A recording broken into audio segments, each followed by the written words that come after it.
Di tengah gemerlapnya kemewahan dan kekuasaan, 7 pemuda justru memilih meninggalkan segalanya demi mempertahankan iman mereka. Mereka dikejar, diancam, dan diburu, hingga akhirnya melarikan diri ke sebuah gua sunyi. Tak ada yang tahu, keputusan mereka hari itu akan mengubah takdir mereka selama berabad-abad. Di sebuah negeri yang dikuasai raja zalim, keimanan dianggap ancaman. Sang penguasa memaksa seluruh rakyatnya menyembah berhala dan meninggalkan ajaran Tuhan yang Maha Esa. Siapapun yang menolak, akan disiksa hingga menyerah atau dibunuh.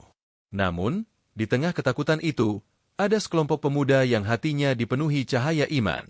Mereka bukan orang biasa. Mereka berasal dari keluarga bangsawan, memiliki kedudukan, harta, dan masa depan yang gemilang. Tetapi bagi mereka, semua itu tak berarti jika harus menukar keyakinan dengan kemungkaran.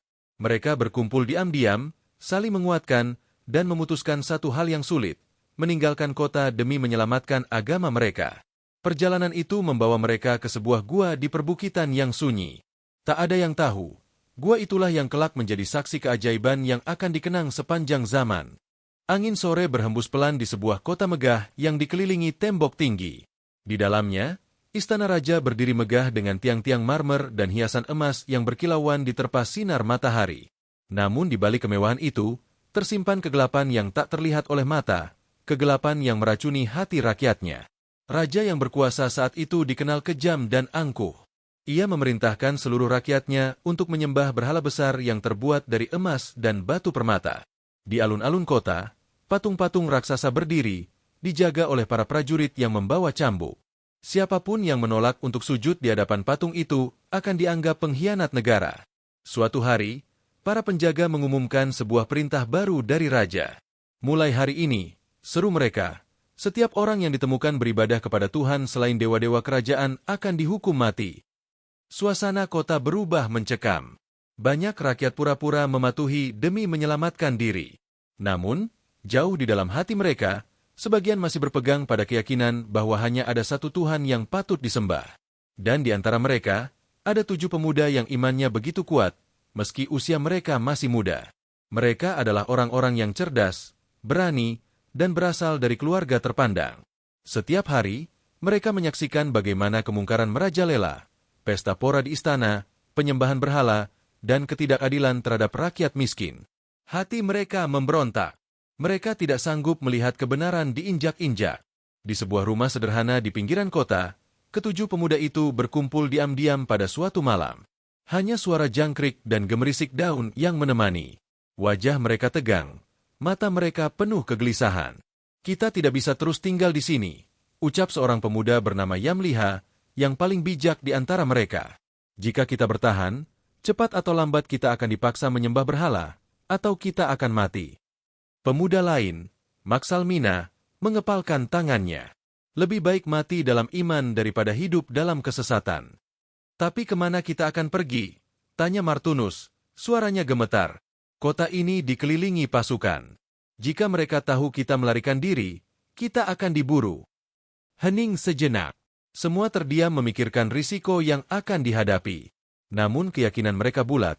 Mereka tidak akan menyerah pada kekafiran, walau nyawa taruhannya. "Kita pergi ke perbukitan di luar kota," kata Yamliha akhirnya. "Di sana ada sebuah gua yang jarang didatangi orang. Kita bisa bersembunyi di sana sementara, sambil berdoa memohon perlindungan Allah." Malam itu juga, mereka memutuskan meninggalkan rumah, harta, dan kenyamanan. Tanpa membawa banyak bekal, mereka berjalan di bawah cahaya bulan, menghindari jalan besar, dan menyusuri jalur sempit yang hanya dikenal oleh para penggembala. Setiap langkah terasa berat, bukan hanya karena rasa lelah, tetapi karena mereka tahu, sekali tertangkap, hidup mereka akan berakhir. Di perjalanan, mereka bertemu seekor anjing yang setia mengikuti. Awalnya mereka mencoba mengusirnya, khawatir suaranya akan menarik perhatian. Namun anjing itu tetap mengikuti dengan tatapan setia, hingga akhirnya mereka membiarkannya ikut. Saat fajar mulai menyingsing, mereka tiba di kaki bukit yang sunyi. Pepohonan lebat menyembunyikan jalan menuju sebuah gua yang gelap dan sejuk. Nafas mereka tersengal, kaki mereka lelah, namun hati mereka dipenuhi rasa syukur karena telah lolos dari kejaran prajurit. Di dalam gua itu, udara dingin menusuk kulit. Mereka duduk bersandar pada dinding batu, mencoba menenangkan diri. Yamliha memandang teman-temannya satu persatu, lalu berkata dengan suara mantap, "Wahai sahabat-sahabatku, kita telah memilih jalan yang sulit. Tapi ingatlah, kita melakukannya demi Allah. Mari kita berdoa agar Dia melindungi kita dari orang-orang zalim." Dengan hati khusyuk, mereka menengadahkan tangan dan berdoa, "Ya Tuhan kami, berikanlah rahmat kepada kami dari sisi MU, dan persiapkanlah bagi kami petunjuk yang lurus dalam urusan kami ini." Tak ada yang menyangka, doa itu akan mengantarkan mereka pada sebuah keajaiban yang melampaui batas waktu dan pemahaman manusia. Gua itu terasa dingin dan sunyi. Cahaya matahari hanya masuk sedikit melalui celah sempit di mulut gua, meninggalkan bayangan panjang yang menyelimuti para pemuda. Di luar, dunia seakan masih sama, penuh ancaman dan kebohongan, tetapi di dalam, hati mereka berdenyut tenang dalam lindungan doa. Yamliha, pemimpin mereka, duduk bersandar sambil menatap cahaya remang di dinding batu. Anjing setia mereka, Kitmir, berbaring di pintu gua, menjaga dengan tatapan siaga. Mereka beristirahat setelah perjalanan panjang yang melelahkan. Udara di gua begitu sejuk, membuat tubuh terasa ringan. Namun, sesuatu yang tak terlihat mulai terjadi. Seolah waktu di dalam gua mengalir berbeda dari dunia luar. Angin yang bertiup lembut menjadi ayunan halus yang menina-bobokan. Kelopak mata para pemuda terasa berat, satu persatu mulai tertidur. Tidak ada yang menyadari bahwa tidur ini bukanlah tidur biasa. Ini adalah tidur yang telah ditentukan oleh Allah untuk melindungi mereka. Di luar gua, pasukan raja memang mencarinya. Para prajurit menyisir hutan dan bukit, tetapi gua itu tersembunyi di balik tebing terjal yang sulit dijangkau. Bahkan jika mereka menemukan jalannya, hati mereka akan dibuat enggan mendekat, seolah ada kekuatan tak kasat mata yang menghalangi. Hari berganti malam, malam berganti hari, namun di dalam gua, para pemuda itu tetap terlelap. Tubuh mereka tak membusuk, napas mereka tetap teratur, dan wajah mereka tetap segar seperti saat pertama kali tertidur. Cahaya matahari yang masuk ke gua berpindah-pindah sepanjang hari, seakan diarahkan khusus agar tubuh mereka tidak rusak oleh panas ataupun lembab oleh dingin. Sesekali, Allah membalikkan tubuh mereka dari sisi kanan ke kiri, agar jasad mereka tidak kaku. Kitmir, anjing setia itu, tetap berbaring di pintu gua, kedua kaki depannya terjulur, seolah sedang berjaga. Bahkan waktu tak mengubah keteguhan posisinya. Sementara itu, dunia di luar gua terus berubah. Raja yang zalim itu akhirnya mati, digantikan oleh penguasa baru yang tidak lagi memaksa rakyat menyembah berhala. Kota yang dulu penuh patung dan kemewahan kini mulai menerima cahaya kebenaran. Namun, kisah tentang 7 pemuda pemberani yang menentang perintah raja telah menjadi legenda yang samar. Banyak yang menganggapnya hanya dongeng untuk menghibur hati orang beriman. Tahun-tahun terus berlalu. Puluhan musim berganti. Pohon-pohon di sekitar bukit tumbuh semakin tinggi. Akar-akar menjalar di bebatuan, dan jalan menuju gua semakin tertutup semak belukar.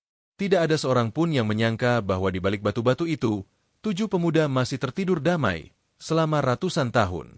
Hingga pada suatu hari, cahaya fajar masuk lebih terang dari biasanya. Suara burung-burung yang berkicau di luar membuat para pemuda mulai terusik dari tidurnya. Yamliha membuka mata perlahan. Ia mengucek matanya dan melihat teman-temannya juga mulai terbangun. "Berapa lama kita tertidur?" tanya Maksalmina sambil meregangkan tubuh. "Entahlah," jawab Yamliha. "Mungkin hanya setengah hari, atau 1 hari penuh." Tidak ada yang menyadari bahwa mereka sebenarnya telah tidur selama lebih dari 3 abad. Wajah mereka masih sama, pakaian mereka tetap utuh, dan tubuh mereka segar, seakan baru saja beristirahat semalam saja. Perut mereka mulai lapar. Yamliha mengeluarkan kantong kecil berisi beberapa koin perak dari zaman mereka. Ia menyerahkannya kepada Martunus. "Pergilah ke kota dan belilah makanan. Tapi hati-hati, jangan sampai ada yang mengenali kita. Kita harus tetap waspada terhadap orang-orang yang memusuhi iman." Martunus mengangguk, lalu melangkah keluar gua. Jalan menuju kota terasa asing baginya.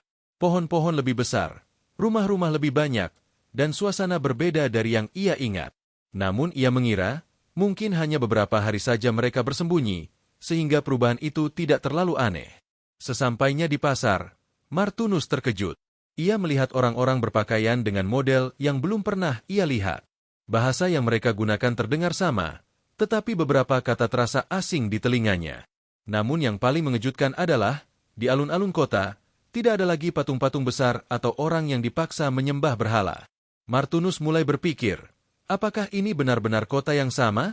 Ketika ia ingin membeli roti, ia menyerahkan koin peraknya kepada penjual. Pedagang itu menatap koin itu lama sekali, lalu memandang Martunus dengan heran. "Anak muda, dari mana kau mendapatkan uang ini?" tanya si penjual, nadanya penuh curiga. "Koin ini sudah tidak digunakan selama ratusan tahun. Ini koin kuno dari masa raja yang sudah lama mati."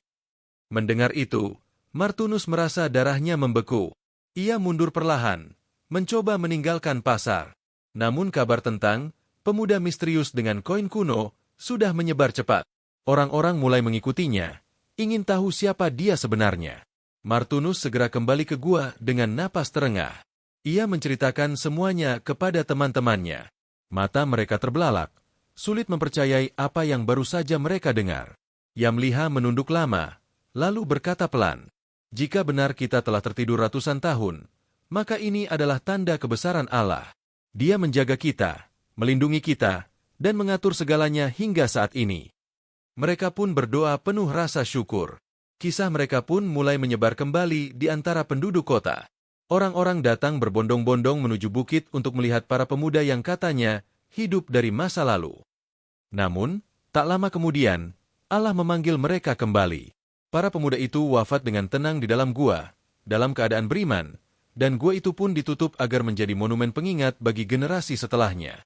Begitulah, 7 pemuda Asyabul Kahfi menjadi bukti bahwa iman yang kokoh mampu melampaui ketakutan, waktu, bahkan kematian. Dan gua sunyi di bukit itu menjadi saksi bahwa ketika seseorang berpegang teguh pada kebenaran, Allah akan melindunginya dengan cara yang tidak pernah terbayangkan. Kabar tentang 7 pemuda yang terbangun dari tidur ratusan tahun itu menyebar bagaikan api yang menjilat padang kering. Dari pasar hingga istana, dari gang sempit hingga rumah-rumah megah, semua orang membicarakan mereka. Bagi sebagian orang, kisah ini terdengar mustahil. Bagaimana mungkin manusia dapat tidur selama berabad-abad lalu bangun tanpa berubah sedikit pun? Namun, bagi mereka yang beriman, ini adalah tanda nyata kebesaran Allah. Penduduk kota berduyun-duyun menuju bukit. Jalur sempit yang selama ratusan tahun terlupakan kini dipenuhi langkah kaki. Mereka ingin melihat dengan mata kepala sendiri, ingin menyentuh batu gua, bahkan berharap bisa berbicara dengan para pemuda itu. Namun Asyabul Kahfi tidak mencari kemasyhuran. Mereka justru memilih menghindari keramaian, khawatir popularitas akan memalingkan hati mereka dari tujuan awal, menjaga kemurnian iman. Yamliha, sebagai yang paling bijak, menyadari bahwa kehadiran mereka di dunia yang telah berubah ini adalah ujian baru. "Kita dulu lari dari kemungkaran," ujarnya kepada teman-temannya. "Kini, kemungkaran itu mungkin telah hilang, tetapi godaan lain akan datang, godaan kekuasaan, harta, dan sanjungan." Sementara itu, di kota, para pemimpin mulai memperdebatkan langkah selanjutnya. Ada yang ingin membawa para pemuda itu ke istana untuk dimuliakan, bahkan dijadikan simbol kekuatan kerajaan. Ada pula yang khawatir jika kisah ini menjadi legenda rakyat, mereka akan kehilangan kendali atas keyakinan umat. Namun suara rakyat jauh lebih kuat. Mereka menganggap para pemuda ini sebagai pahlawan iman, saksi hidup yang membuktikan bahwa janji Allah adalah benar. Seorang ulama kota berdiri di alun-alun, menyeru kepada kerumunan, "Wahai manusia, tidakkah kalian melihat tanda kekuasaan Allah? Inilah bukti bahwa kebangkitan itu nyata, bahwa hari pembalasan bukan sekadar cerita.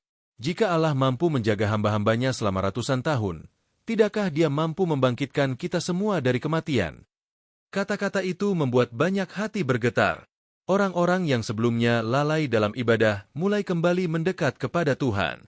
Bahkan sebagian pemuda kota meninggalkan kebiasaan buruk mereka setelah mendengar kisah Asyabul Kahfi. Namun, bagi Asyabul Kahfi sendiri, keramaian itu terasa menyesakan. Mereka bukan orang asing bagi dunia, tetapi dunia kini terasa asing bagi mereka. Bahasa, adat, bahkan wajah-wajah di kota, semuanya berbeda.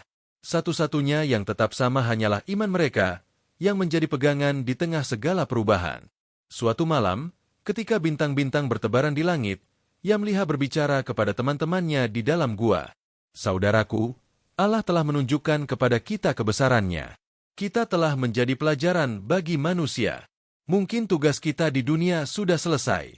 Biarlah kisah ini menjadi warisan bagi generasi setelah kita, agar mereka tahu bahwa iman lebih berharga daripada nyawa. Teman-temannya mengangguk, mata mereka berkaca-kaca. Tidak ada rasa takut, hanya ketenangan yang mendalam. Mereka tahu bahwa hidup mereka, baik sebelum tidur panjang maupun setelah terbangun, hanyalah titipan. Keesokan harinya, para penduduk yang datang ke gua terkejut mendapati suasana hening. Para pemuda itu telah wafat dalam posisi berbaring tenang.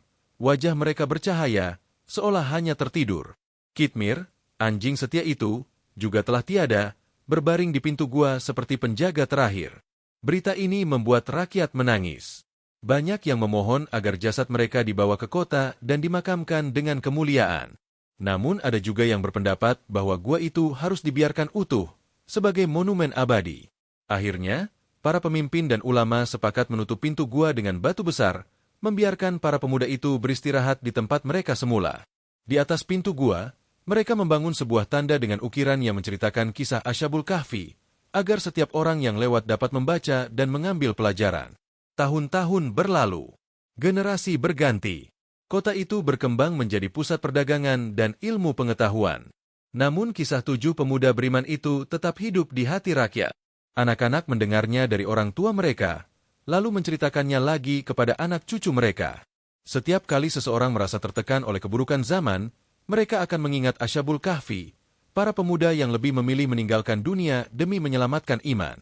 Dan begitulah, kisah ini tidak hanya menjadi legenda, tetapi juga cahaya yang menuntun manusia di masa-masa kelam. Karena iman yang sejati tak pernah mati, ia akan terus hidup, melintasi zaman, mengalir dari satu hati ke hati lain, seperti cahaya fajar yang tak bisa dibendung oleh malam. Apakah engkau mengira, wahai manusia, bahwa kisah mereka hanya sekadar dongeng? Tidak. Itu adalah tanda kekuasaan Tuhanmu. Maka peliharalah imanmu, sebagaimana Ashabul Kahfi memeliharanya, meski harus menukar segalanya yang engkau miliki. Matahari sore memancarkan sinarnya yang lembut di puncak bukit, memantulkan cahaya ke batu-batu besar yang menutup pintu gua Ashabul Kahfi. Di sekitarnya, pepohonan tumbuh rimbun, dan burung-burung bersarang di dahan, seolah alam pun turut menjaga tempat itu. Tidak ada lagi langkah kaki para pemuda beriman di sana, namun kisah mereka terus hidup, merambat dari bibir ke bibir, dari hati ke hati. Para ulama dan orang-orang bijak mulai merenungkan peristiwa ini. Mereka menyadari, kisah Ashabul Kahfi bukan sekadar cerita tentang pelarian dari kezaliman, tetapi juga pelajaran besar tentang kekuatan iman, kesabaran, dan keyakinan akan janji Allah. Hikmah pertama, iman lebih berharga daripada dunia. Ketika Ashabul Kahfi meninggalkan kota, mereka meninggalkan segalanya, keluarga, harta, kedudukan. Bagi mereka, tidak ada gunanya memiliki semua itu jika harus menukar iman dengan kemungkaran. Inilah pengingat bagi siapapun yang tergoda oleh kilau dunia, bahwa segala kenikmatan fana tak sebanding dengan keselamatan jiwa di akhirat. Seorang ulama berkata kepada murid-muridnya di masjid kota, "Perhatikanlah, wahai anak-anak, Ashabul Kahfi tidak hanya melarikan diri dari Raja Zalim. Mereka lari dari ujian dunia yang paling mematikan, ujian yang membuat manusia ragu pada Tuhannya. Maka siapapun di antara kalian yang diuji dengan godaan, ingatlah langkah mereka yang meninggalkan dunia demi Allah." Hikmah kedua, pertolongan Allah datang dengan cara yang tak terduga. Tidak ada yang menyangka, perlindungan yang diberikan Allah kepada mereka adalah dengan tidur panjang selama berabad-abad. Bagi manusia, ini mustahil. Namun bagi Allah, ini hanyalah setitik dari kekuasaannya. Tidur panjang itu adalah bukti bahwa pertolongan bisa datang dari arah yang tidak pernah kita bayangkan. Banyak orang yang mulai menaruh keyakinan lebih besar pada doa mereka setelah merenungi kisah ini. Mereka paham, Allah mendengar dan menjawab, meski jawabannya terkadang tidak datang dengan cara yang kita inginkan. Hikmah ketiga, kebenaran akan tetap hidup meski zaman berubah. Ashabul Kahfi bangun di dunia yang sama sekali berbeda dari dunia yang mereka tinggalkan. Raja zalim sudah tiada, patung-patung berhala dihancurkan, dan orang-orang kini menyembah Allah. Perubahan itu adalah bukti bahwa kebenaran tidak bisa dipadamkan selamanya. Mungkin ia terdesak, mungkin ia tersembunyi, tetapi suatu saat ia akan kembali bersinar. Hikmah keempat, setiap generasi memerlukan teladan. Sejak kisah mereka tersiar, para orang tua menceritakannya kepada anak-anak mereka. Kisah ini menjadi penopang iman di masa-masa sulit. Bahkan ketika generasi berganti, nama Ashabul Kahfi tetap disebut dengan penuh hormat. Mereka menjadi teladan bahwa keberanian menegakkan iman bukan hanya milik nabi atau orang tua, tetapi juga milik para pemuda. Hikmah kelima, kehidupan di dunia hanyalah perjalanan singkat. Tidur panjang yang mereka alami menjadi simbol bahwa dunia ini sementara. Seseorang bisa tertidur dan ketika bangun, segala yang ia kenal telah berubah atau lenyap. Demikian pula, kematian adalah tidur panjang sebelum kita dibangkitkan untuk kehidupan yang kekal. Ashabul Kahfi menjadi pengingat bahwa yang paling penting bukanlah berapa lama kita hidup, tetapi bagaimana kita hidup dan dalam keadaan apa kita mati. Hari-hari terus berlalu, dan kota itu tumbuh menjadi pusat perdagangan yang makmur. Namun setiap kali seseorang mendaki bukit untuk melihat pintu gua, mereka akan berdiri lama, termenung di hadapan batu besar yang menutupnya. Beberapa meneteskan air mata, mengingat keberanian 7 pemuda yang pernah duduk di dalamnya, berdoa memohon perlindungan dari Tuhan mereka. Bagi sebagian orang, gua itu hanyalah batu dan tanah.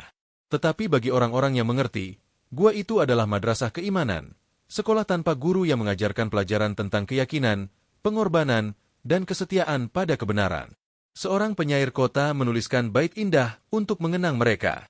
Mereka tidur di pelukan bumi, dijaga cahaya yang tak terlihat, bukan untuk lari dari dunia, tetapi untuk menunggu saat kebenaran menang. Demikianlah, kisah Ashabul Kahfi tidak pernah pudar meski waktu terus berjalan. Dari gua sunyi itu, cahaya hikmah memancar, menembus hati generasi demi generasi, hingga akhir zaman. Siapapun yang mendengarnya akan belajar satu hal yang pasti, bahwa orang yang berpegang teguh pada iman, meski jumlahnya sedikit, akan selalu berada dalam perlindungan Allah, Tuhan yang Maha Perkasa. Ratusan tahun telah berlalu sejak Ashabul Kahfi menutup mata mereka untuk terakhir kalinya di dalam gua. Namun, kisah mereka tidak pernah ikut terkubur bersama waktu. Dari pasar-pasar kecil hingga majelis ilmu, dari masjid sederhana hingga mimbar-mimbar besar, nama mereka terus disebut sebagai teladan keberanian iman. Di zaman ini, dunia telah berubah. Kita tidak lagi dihadapkan pada raja zalim yang memaksa menyembah berhala batu. Namun, bentuk kemungkaran hadir dengan wajah baru, lebih halus, lebih memikat, dan seringkali tidak terlihat sebagai ancaman. Berhala masa kini tidak lagi berupa patung emas, melainkan keserakahan, hawa nafsu, popularitas, dan gaya hidup yang menomorduakan Tuhan. Seorang guru di sebuah sekolah menengah menceritakan kisah Ashabul Kahfi kepada murid-muridnya. Setelah selesai, ia menatap mereka satu persatu. "Anak-anakku," katanya, "di masa mereka, ujian iman datang dengan ancaman pedang. Di masa kita, ujian itu datang dengan godaan yang membuat kita lupa siapa diri kita. Jika Ashabul Kahfi berlari ke gua untuk menyelamatkan iman, kita pun harus mencari gua kita sendiri, tempat aman yang membuat hati kita tetap bersih dari kemungkaran zaman." Murid-murid itu terdiam. Beberapa mulai menyadari bahwa gua di zaman modern bukanlah sekadar tempat fisik. Itu bisa berarti lingkungan pertemanan yang baik, majelis ilmu, rumah yang penuh zikir, atau bahkan kebiasaan pribadi yang mendekatkan diri kepada Allah. Ashabul Kahfi mengajarkan bahwa jumlah bukanlah segalanya. Mereka hanya 7 orang, melawan seluruh negeri yang tenggelam dalam kesesatan. Namun keberanian mereka menjadi cahaya yang menerangi generasi setelahnya. Dalam kehidupan kita, terkadang kita merasa sendirian ketika menolak ajakan buruk, atau saat memilih jalan yang berbeda dari kebanyakan orang. Tetapi kisah ini mengingatkan, lebih baik sendirian di jalan kebenaran daripada ramai-ramai di jalan kesesatan.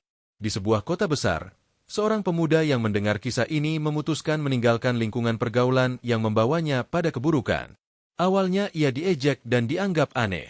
Namun ia teringat Ashabul Kahfi, bagaimana mereka juga dianggap gila oleh kaumnya. Ia tetap bertahan, dan perlahan hidupnya berubah menjadi lebih tenang. Begitulah, kisah Ashabul Kahfi bukan hanya sejarah, tetapi cermin yang memantulkan wajah kita. Pertanyaannya, apakah kita berani mengambil langkah seperti mereka ketika iman kita terancam? Apakah kita siap meninggalkan kenyamanan demi mempertahankan kebenaran? Gua di perbukitan itu kini hanya menjadi situs kuno. Namun bagi orang-orang yang memahami, ia adalah simbol perlindungan Allah yang tak terbatas oleh waktu. Batu-batu yang menutup pintunya seolah berbisik pada setiap pengunjung.